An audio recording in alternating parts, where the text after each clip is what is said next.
Hello అండి, బాగున్నారా? ఏంటి ఈవిడ ఫోన్ పోయినా కూడా వదలడం లేదు అనుకుంటున్నారా? అలా అనుకోకండి. ఫోన్ పోయినా పక్క వాళ్ళ ఫోన్ నుంచైనా నేను ఏదో ఒకటి పోస్ట్ చేస్తూనే ఉంటాను యూట్యూబ్లో. చెప్పాను కదా, యూట్యూబ్ని చాలా సీరియస్గా తీసుకున్నాను, ఛాలెంజింగ్గా తీసుకున్నానని చెప్పి. యూట్యూబ్ నన్ను వదిలేయాలి, నేను యూట్యూబ్ని వదలను. ఇక్కడ జోకుని చూసారా? అంటే ఓరల్గా చెప్తే మళ్ళీ మీరు కన్ఫ్యూజ్ అవుతారని రాసి పెట్టుకున్నా. రామ్ చెప్తున్నాడు సియామ్తో, if I die today tell him that I loving her so allot.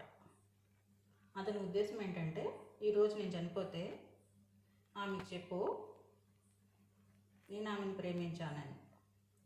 కానీ ఇక్కడ అతను చెప్పిన దాన్ని బట్టి చూస్తే, ఎడిటివ్గా ట్రాన్స్లేట్ చేస్తే అర్థం ఏమొస్తుందంటే, ఒకవేళ ఈరోజు నేను చనిపోతే అతనికి చెప్పు ఆమెను నేను చాలా ప్రేమించానని.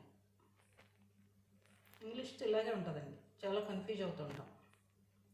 అప్పుడు శ్యామ్ చెప్తున్నాడు, అతని స్నేహితుడు, if you don't die today, ఈరోజు నువ్వు చచ్చిపోకపోతే first go to English classes.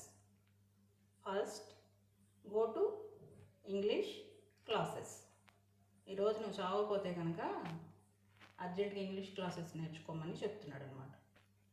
బాగుంది కదా?